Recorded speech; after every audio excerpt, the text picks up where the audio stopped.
Hello विद्यार्थी मित्रांनो, मी Shah sir आपल्या सर्वांचं स्वागत करतो आपल्या सर्वांच्या लाडक्या सायन्स बाय शहा सर या यूट्यूब चॅनलवर। विद्यार्थी मित्रांनो, आज आपण आरआरबी ग्रुप डी 2026 करिता सामान्य विज्ञान विषयाचे जे आपण टॉप 100 क्वेश्चन सुरू केले होते त्यातला 6वा भाग पाहणार आहोत। चला आपल्या पहिल्या प्रश्नाकडे जाऊया। आजचा आपला जो पहिला प्रश्न आहे तो आहे, which of the following part of the brain does regulate pituitary Gland. म्हणजे काय, मेंदूच्या खालीलपैकी कोणता भाग पिट्युटरी ग्रंथीचे नियंत्रण करतो। कोणाचे नियंत्रण म्हटलं त्यांनी? Pituitary Gland. पिट्युटरी ग्रंथी आहे, त्या ग्रंथीचं नियंत्रण करणारा भाग या चौघांपैकी कोणता आहे? 4 ऑप्शन दिलेत आपल्याला। थॅलॅमस, हायपोथॅलॅमस, सेरेबेलम याला अनुमस्तिष्क म्हणतो आपण, सेरेब्रम हा मोठा मेंदू झाला, कळालं? या चौघांपैकी कोणता पार्ट आहे जो पिट्युटरी ग्रंथीवर कंट्रोल ठेवतो, हे त्यांनी आपल्याला प्रश्न विचारला। तर या प्रश्नाचं जे योग्य उत्तर आहे विद्यार्थी मित्रांनो ते आहे हायपोथॅलॅमस। काय आहे? पर्याय क्रमांक 2 हायपोथॅलॅमस। आता हे हायपोथॅलॅमस असते काय, ठीक आहे, हे सर्व आपण डिटेलमध्ये पाहूया। चला पुढच्या स्लाइडवर घेऊन जातो तुम्हाला। पहा, लक्ष द्या सर्वांनी, इकडे पहा, हा ब्रेनचा पार्ट आहे, ठीक आहे, ब्रेनचा पोर्शन आहे। याला आपण नाही का सेरेब्रम म्हणतो। याला काय म्हणतो आपण? सेरेब्रम। पेन चेंज करतो, थांबा। हा जो आहे हा याला आपण सेरेब्रम म्हणतो, सेरेब्रम, ठीक आहे। त्यानंतर हा जो आहे याला आपण सेरेबेलम म्हणतो। इकडे घेऊ तुम्ही, थांबा 2 मिनिटं। हा जो आहे हा पार्ट याला आपण सेरेबेलम म्हणतो, सेरेबेलम म्हणजे अनुमस्तिष्क। त्यानंतर हा जो पार्ट आहे याला आपण पॉन्स म्हणतो। हा जो पार्ट आहे याला आपण मेडुला म्हणतो, मेडुला ऑब्लॉंगॅटा, ठीक आहे, मेडुला ऑब्लॉंगॅटा म्हणतो। त्यानंतर ही जे दिसत आहे तुम्हाला ही आहे पिट्युटरी ग्रंथी। कोणती आहे? पिट्युटरी ग्लँड, ठीक आहे, सर्वांनी लक्ष द्या। पिट्युटरी ग्लँड आहे ही, आणि ही पिट्युटरी ग्लँड या पोर्शनला अटॅच आहे, एवढ्या भागात। या पोर्शनलाच म्हणतात काय? हायपोथॅलॅमस। काय म्हणतात? हायपोथॅलॅमस, ठीक आहे। आणि कोणी विचारलं की हायपोथॅलॅमस हा कशाचा पार्ट आहे, तर म्हणायचं डायन्सिफेलॉनचा। डायन्सिफेलॉनचे 3 पार्ट, एपिथॅलॅमस, थॅलॅमस, हायपोथॅलॅमस। त्यापैकी हायपोथॅलॅमस जो असतो त्याला अटॅच असते कोणती ग्लँड? Pituitary Gland. कळलं सर्वांना? हां, मग डायन्सिफेलॉन कशाचा पार्ट आहे? तर फोर ब्रेनचा पार्ट, ठीक आहे। सर्वांनी हे लक्षात ठेवायचं। पिट्युटरी ग्लँड इथे असते, एक पी साईज ग्लँड असते वाटाण्याच्या आकाराची, पण ती ग्लँड पूर्ण बॉडीवर नियंत्रण ठेवते। कळालं सर्वांना? चला आता याच्या निगडीतच एक दुसरा प्रश्न आहे आपल्याकडे, त्या प्रश्नाकडे जाऊया। पहा, पुढचा जो प्रश्न आहे विद्यार्थी मित्रांनो, तर सांगा याचं उत्तर काय होतं? हायपोथॅलॅमस। आपल्या पुढच्या प्रश्नाकडे जाऊया। आपला जो दुसरा प्रश्न आहे तो आहे, which Gland in the human body is called master Gland.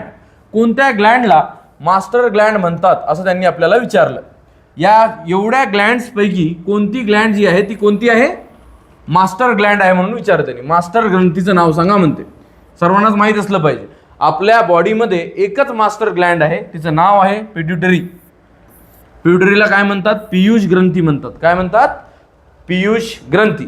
Pituitary Gland ही आपल्या ब्रेनमध्ये असते, हायपोथॅलॅमसला अटॅच असते, ती पूर्ण बॉडीच्या वेगवेगळ्या ग्लँड्सवर नियंत्रण ठेवते, म्हणून पिट्युटरी ग्रंथीला, पीयूष ग्रंथीला काय म्हणतात? मास्टर एंडोक्राइन ग्लँड म्हणतात। काय म्हणतात? Master endocrine Gland. म्हणजे ती सर्वांवर काय ठेवते? नियंत्रण ठेवते। कोणती ग्लँड? पिट्युटरी ग्लँड, म्हणजेच कोणतं? पीयूष ग्रंथी। चला पुढच्या प्रश्नाकडे जाऊया। पुढचा प्रश्न आहे पहा, प्रश्न क्रमांक 3, the electron was discovered by. म्हणजे इलेक्ट्रॉनचा शोध डॅश डॅश यांनी लावला। 4 ऑप्शन दिलेले आपल्याला, J Thomson, John Dalton, James Chadwick, Rutherford. आता पहा, तुम्हाला 4ही ऑप्शन आहेत, याच्यापैकी एक ऑप्शन जे बरोबर उत्तर जे आहे ते आहे पर्याय क्रमांक 1 जे थॉम्सन। इलेक्ट्रॉनचा शोध जे थॉम्सननी लावला, त्याऐवजी इथे दिसतंय बघा जेम्स चॅडविक। या जेम्स चॅडविकने न्यूट्रॉनचा शोध लावला। कशाचा? न्यूट्रॉनचा। न्यूट्रॉनचा शोध कोणी लावला? James Chadwick. हां, जॉन डाल्टनने आपल्याला ॲटॉमिक थिअरी दिली, ॲटॉमिक थिअरी, ठीक आहे। ॲटॉमिक थिअरी कोणी दिली? John Dalton. यांनी सांगितलं होतं की ॲटम जो आहे सर्वात छोटा पार्टिकल आहे तो इनडिव्हिजिबल आहे. हे कोणी सांगितलं होतं आपल्याला? जॉन डाल्टननी सांगितलं होतं. बरोबर आहे. यांनीच एलिमेंटचे पहिले वेगवेगळ्या प्रकारचे सिम्बॉल दिले होते. कोणी? जॉन डाल्टननी. आणि त्यानंतर आहे रदरफोर्ड. रदरफोर्ड जो होता याने एक एक्सपेरिमेंट केला होता ॲल्युमिनियम फॉईलचा, गोल्ड फॉईलचा, सॉरी कोणता फॉईल? गोल्ड फॉईलचा एक एक्सपेरिमेंट केला होता. त्याच्यावर त्यांनी अल्फा पार्टिकल मारले होते, बंबार्ड केले होते. कळालं सर्वांना? हे 4 सायंटिस्ट महत्त्वाचे होते. पण या प्रश्नाचं जे योग्य उत्तर आहे ते आहे जे जे थॉम्सन. जे थॉम्सननी कशात शोध लावला? इलेक्ट्रॉनचा. जेम्स चॅडविक न्यूट्रॉनचा. हे बघा या ऑप्शनमध्येच आपल्याला अजून 2-3 प्रश्न जमलेत आपले. कळालं सर्वांना? चला पुढच्या प्रश्नाकडे जाऊया. पुढचा प्रश्न आहे विद्यार्थी मित्रांनो, chlorine gas is a major component of which of the following. म्हणजे काय? क्लोरीन वायू खालीलपैकी कशाचा मुख्य घटक आहे? कोणता गॅस म्हटला त्यांनी आपल्याला? Chlorine gas. आणि तो कशाचा मुख्य घटक आहे आपल्याला त्यांनी विचारलं. इथे 4 ऑप्शन दिलेत: पाणी, वॉटर, टियर गॅस म्हणजे अश्रू गॅस, नंतर लिक्विफाईड पेट्रोलियम गॅस म्हणजेच LPG. लक्षात ठेव जा, लिक्विफाईड पेट्रोलियम गॅस म्हणजे काय? LPG, आपल्या घरी असणारं सिलेंडर. त्यानंतर गोबर गॅस. हे म्हटलं त्यांनी 4 ऑप्शन दिले आपल्याला. पण याच्यापैकी योग्य उत्तर कोणतं आहे की बाबा क्लोरीन गॅस कशामध्ये असतो? तर याचं योग्य उत्तर आहे विद्यार्थी मित्रांनो टियर गॅस. लक्षात ठेव जा, महत्त्वाचा प्रश्न होता. क्लोरीन गॅस कशामध्ये असतो? टियर गॅसमध्ये असतो. ठीक आहे. वॉटरचं सर्वांनाच माहित आहे, वॉटर म्हणजे पाणी. आणि वॉटरचा फॉर्म्युला काय आहे? H2O. याच्यामध्ये कुठे क्लोरीन दिसतं का आपल्याला? नाही. नंतर LPG, लिक्विफाईड पेट्रोलियम गॅस म्हणजेच काय? LPG. या LPG मध्ये 2 मुख्य गॅस असतात. एक असतो कोणता? ब्युटेन. ब्युटेन असतो. आणि दुसरा असतो प्रोपेन. प्रोपेन आणि ब्युटेन असे हे 2 मुख्य गॅस असतात. कशामध्ये? LPG मध्ये. गोबर गॅस. गोबर गॅसमध्ये एकच महत्त्वाचा गॅस आहे, तो म्हणजे मिथेन. कोणता?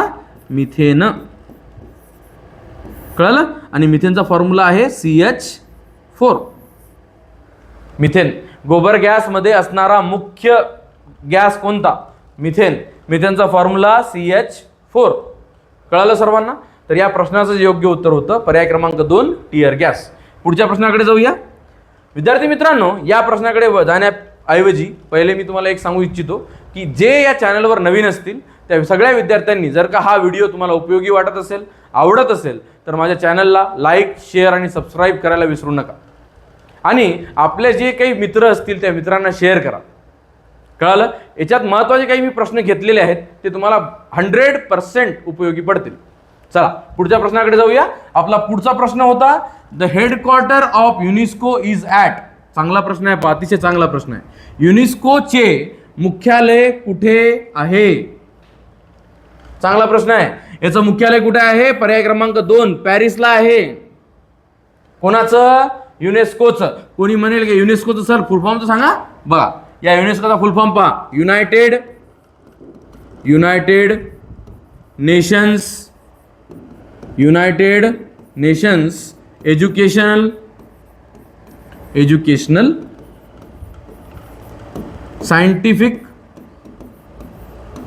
एज्युकेशनल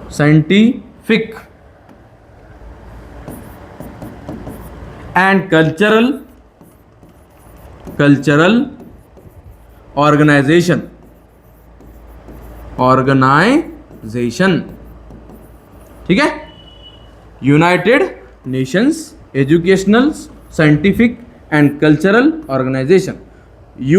युनायटेड, N वरून नॅशनल, E वरून एज्युकेशन, S वरून सायंटिफिक, C वरून कल्चरल आणि O वरून ऑर्गनायझेशन. ठीक आहे. ही एक ऑर्गनायझेशन आहे. त्याचं मुख्यालय कुठे आहे? पॅरिस. पॅरिस ही फ्रान्सची राजधानी आहे. बरोबर. त्यानंतर आता महत्त्व सांगतो तुम्हाला. याचे जे आहेत जवळपास 193 मेंबर आहेत.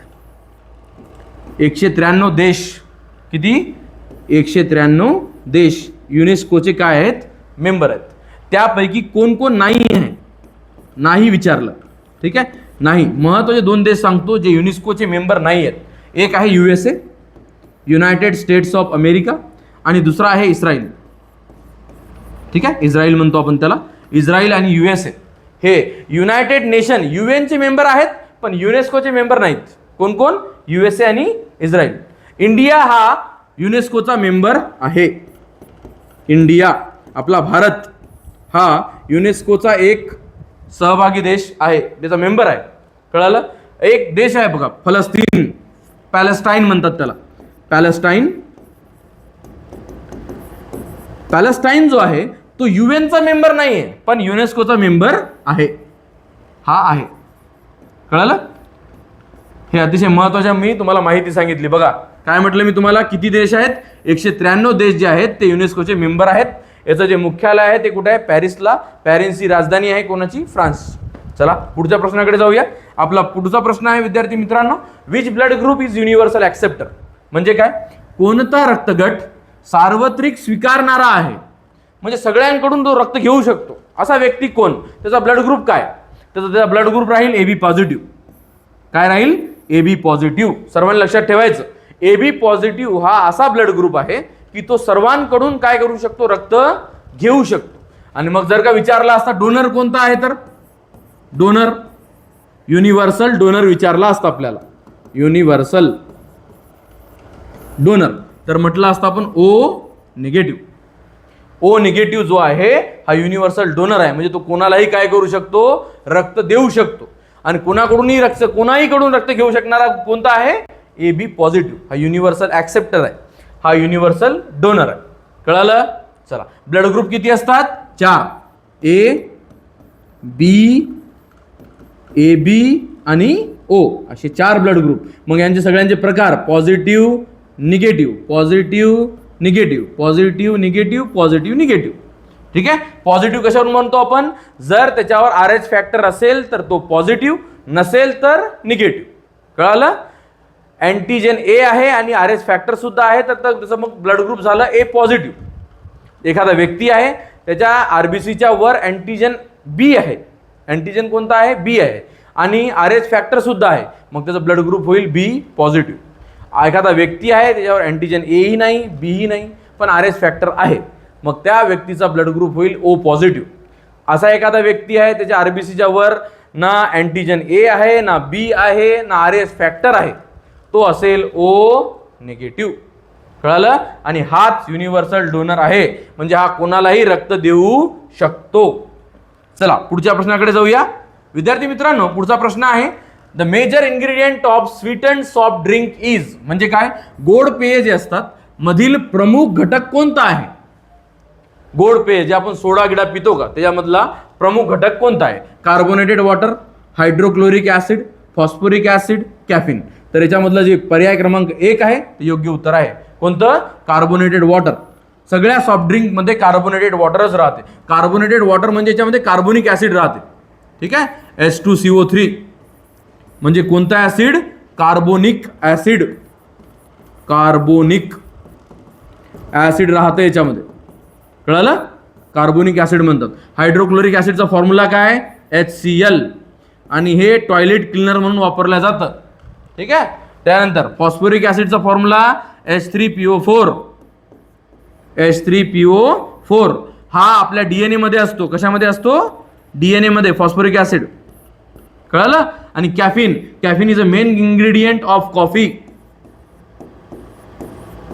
कॉफीमध्ये काय असते? कॅफिन असते. आणि कॉफी ही आपल्या लिव्हरसाठी, यकृतासाठी खूप अतिशय उपयुक्त असते. फक्त त्याच्यामध्ये काय नसलं पाहिजे? साखर नसली पाहिजे. जर तुम्ही कॉफीचं योग्य मात्रेमध्ये सेवन करत असाल, पीत असाल कॉफी, तर ती तुमच्या यकृतासाठी अतिशय उपयुक्त असते, कारण की त्याच्यामध्ये काय राहते? कॅफिन राहते. चला पुढचा प्रश्न पाहूया. पुढच्या प्रश्नाकडे जाण्याआधी विद्यार्थी मित्रांनो, जर माझा व्हिडिओ तुम्हाला उपयोगी वाटत असेल, आवडत असेल, तर चॅनलला लाईक, शेअर, सबस्क्राईब करायला विसरू नका. चला प्रश्न पाहूया. The procedure to remove waste product and excess fluid from the blood when the kidneys stop working properly is called. म्हणजे काय? मूत्रपिंड योग्यरित्या कार्य करणे थांबवल्यावर रक्तातील अपायकारक पदार्थ आणि अतिरिक्त द्रव काढून टाकण्याच्या प्रक्रियेला काय म्हणतात? त्या प्रक्रियेला म्हणतात डायलिसिस. काय म्हणतात? डायलिसिस. कृत्रिम मूत्रपिंड प्रक्रिया डायलिसिस म्हणतात विद्यार्थी मित्रांनो. हे बघा, आपल्या बॉडीमध्ये जे काही घाणेरडे पदार्थ निर्माण झाले असतील त्याला बाहेर काढण्याचं काम हे कोण करतं? किडनी करते, मूत्रपिंड करते. पण जर का मूत्रपिंड त्यांचं काम व्यवस्थित करत नसेल तर कृत्रिम मूत्रपिंड हे असतात डायलिसिस युनिटमध्ये. ठीक आहे, त्यामार्फत काय केलं जातं, आपलं जे रक्त आहे ते पाईप काय म्हणतो त्याला आपण, ब्लड वेसल, अशा पाईप्स असतात छोट्या छोट्या, त्यांच्या मार्फत त्या याच्यामध्ये पाठवल्या जातं डायलिसिस यंत्रामध्ये. तिथे जाऊन ते रक्त फिल्टर होतं आणि परत ते आपल्या बॉडीमध्ये टाकलं जातं. पहा, तुम्हाला यंत्र दाखवतो डायलिसिसचं. पहा, सर्वांनी लक्ष द्या. हे यंत्र आहे डायलिसिसचं. या प्रकारे हे जे आहे हात, हा आपला डावा हात असतो जनरली, आणि या हातामध्ये इथे जी आर्टरी असते का, त्या आर्टरीचं नाव आहे रेडियल आर्टरी. काय नाव आहे? रेडियल आर्टरी, धमनी. ठीक आहे, कोणती धमनी? Radial artery. इथूनच काय केलं जातं, डायलिसिस केल्या जातं. इथून रक्त काढलंही जातं आणि इथूनच रक्त परत बॉडीमध्ये टाकल्या जातं. कळालं? जेव्हा आपली किडनी काम करत नाहीये, घाणेरडे पदार्थ बाहेर फेकत नाहीये, त्यावेळेस डायलिसिसचा उपयोग केला जातो. हे सहसा अशा व्यक्तींनाच केलं जातं ज्यांच्या किडन्या बरोबर काम करत नसतील. मग किडनीला व्यवस्थित ठेवायचं असेल तर पाणी जे आहे ते व्यवस्थित आणि जास्त मात्रेत पिलं पाहिजे. चला पुढच्या प्रश्नाकडे जाऊया. पुढचा प्रश्न आहे विद्यार्थी मित्रांनो, बाईल juice is formed in the, म्हणजे काय, पित्त रस कोठे निर्माण होते? हे अतिशय महत्त्वाचा प्रश्न आहे. काय म्हटलं त्यांनी? निर्माण कुठे होते म्हटलं? निर्माण होते कुठे? लिव्हरमध्ये, यकृतामध्ये. बाईल ज्यूस कुठे निर्माण होते? यकृतामध्ये. पण ते स्टोअर कुठे होते? स्टोअर म्हटल्यावर कुठे ठेवल्या जाते त्याला? तर त्याला ठेवल्या जातं कुठं? बोला. त्याला ठेवल्या जातं पित्ताशयात. हे आहे पित्ताशय. पित्ताशय. ठीक आहे, पित्ताशयात त्याला साठवलं जातं. साठवलं कुठं जातं? साठवले जाते. कोणाला? बाईल ज्यूसला. कशामध्ये साठवले जाते? पित्ताशयात साठवले जाते. निर्माण कोण करतो? यकृत. यकृत काय करतो? बोला. लिव्हर बाईल ज्यूस निर्माण करते. स्टोअर कुठं करते? पित्ताशयात. आणि नंतर या पाईपामार्फत, बाईल डक्ट मार्फत त्याला डिओडेनम मध्ये टाकलं जातं. याला काय म्हणतात? डिओडेनम. डिओडेनम. ठीक आहे, डिओडेनम हा पार्ट आहे स्मॉल इंटेस्टाईनचा. Small intestine. स्मॉल काय म्हटलं मी तुम्हाला? इंटेस्टाईन. लहान आतडे. लहान आतड्यांचा, लहान आतडे, लहान आतड्याचा पार्ट असतो कोण? डिओडेनम. डिओडेनमला म्हणतात आद्यांत्र. ठीक आहे, आद्यांत्रामध्ये हे कोण? बाईल ज्यूस त्याच्यामध्ये टाकल्या जातं. हे जे दिसत आहे विद्यार्थी मित्रांनो, याला म्हणतात स्वादुपिंड. स्वादुपिंड. हे पॅनक्रियाज आहे. ठीक आहे, लिप शेपचं असतं, लिव्हरच्या खाली असतं. हे जे पार्ट दिसतोय तुम्हाला, हा, याला स्टमक म्हणतो आपण. जठर. स्टमक म्हणजेच काय? जठर. सर्वांना समजलं हे? चला पुढच्या प्रश्नाकडे जाऊया. विद्यार्थी मित्रांनो, माझे हे प्रश्न जर तुम्हाला आवडत असतील, उपयोगी वाटत असतील, तर चॅनलला शेअर करायला, लाईक करायला आणि सबस्क्राईब करायला विसरू नका. चला. In a circuit voltmeter is always connected in, म्हणजे काय? परिपथात व्होल्टमीटर नेहमी कशा प्रकारे जोडले जाते? अतिशय चांगला प्रश्न आहे. व्होल्टमीटर एखाद्या सर्किटमध्ये कसं लावलं जातं? सिरीजमध्येच लावलं जातं का? सिरीजमध्ये लावलं जातं का पॅरललमध्ये लावलं जातं? सिरीज पॅरलल दोन्ही चालते का दोन्ही चालत नाही? हे आपल्याला त्यांनी प्रश्न विचारला. तर लक्षात ठेवा, व्होल्टमीटर नेहमी पॅरललमध्येच लावल्या जातं, समांतर. ठीक आहे, ते सिरीजमध्ये लावत नाहीत आणि सिरीज पॅरलल दोन्ही चालत नाही, फक्त पॅरललमध्येच लावल्या जातं. कोण? व्होल्टमीटर.